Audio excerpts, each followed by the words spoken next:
Sir आजची जी पत्रकार परिषद आहे काय मुख्य विषय आहे काय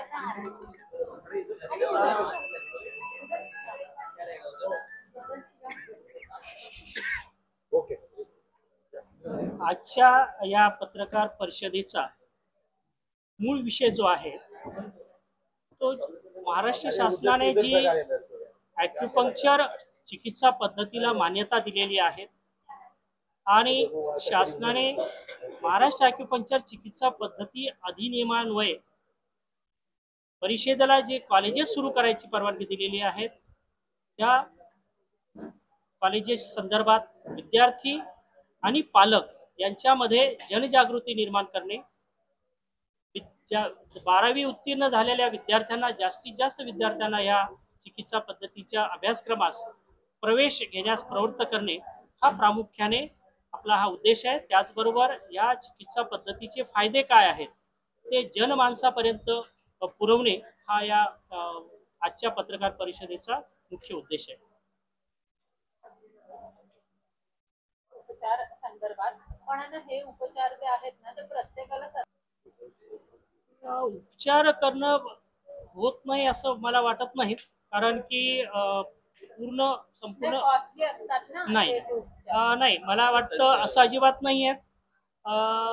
ॲक्युपंक्चर चिकित्सा पद्धतीमुळे जे उपचार केले जातात अतिशय कमी खर्चात ते केले जातात।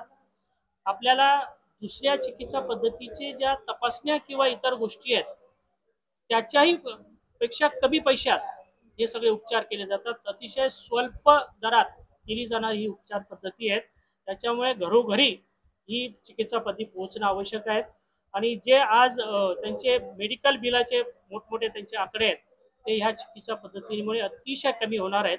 त्याच्यामुळे याचा प्रचार पूर्ण घराघरापर्यंत व्हायला पाहिजे। हे जे उपचार आहेत ते कव्हर होतात का? फार चांगला प्रश्न आहे हा। आतापर्यंत सध्या तरी अजून या मेडिकल क्लेम मध्ये समावेश झालेला नाही आहे, पण काउन्सिल याच्या मागे निश्चितच आहेत आणि याचा जास्तीत जास्त प्रमाणात कसा काय समावेश केला जाईल याचा आम्ही प्रयत्नशील आहोत।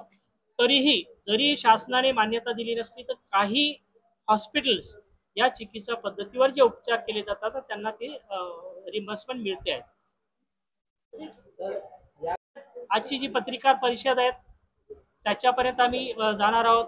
आमचे जे संस्था चालक आहेत त्या संस्था चालकांना आम्ही विनंती करणार आहेत की तुम्ही प्रत्येक गावात त्याचे कॅम्प घ्या, त्याच्या हा तालुका पातळीवर विद्यार्थ्यांमध्ये शाळांमध्ये जाऊन त्यांना आम्ही रिक्वेस्ट करणार आहे की तुम्ही शाळांमध्ये जा, विद्यार्थ्यांमध्ये आणि पालकांमध्ये त्यांचा अवेअरनेस जागृती निर्माण करा आणि विद्यार्थ्यांना जास्तीत जास्त प्रमाणात तिकडे ओढण्याचा आपण प्रयत्न करणार आहोत। असं इंडिव्हिज्युअल नाही, WHO इंटरनॅशनल लॉ आहे, तर मला की कोणी एकट्यानं देत नाही, त्याच्या रूल्स रेग्युलेशन राहतात, ते रूल्स रेग्युलेशन मध्ये फ्रेम झाला पाहिजे। तर आमच्या जे सिलेबस बी आहे, जे एलिजिबिलिटी टेस्ट पण होती, हे सगळं एज पर WHO मान्यता आहे, as per the act of Maharashtra acupuncture system of therapy, म्हणजे आम्ही ते WHOच्या डिरेक्शनवर चालतात।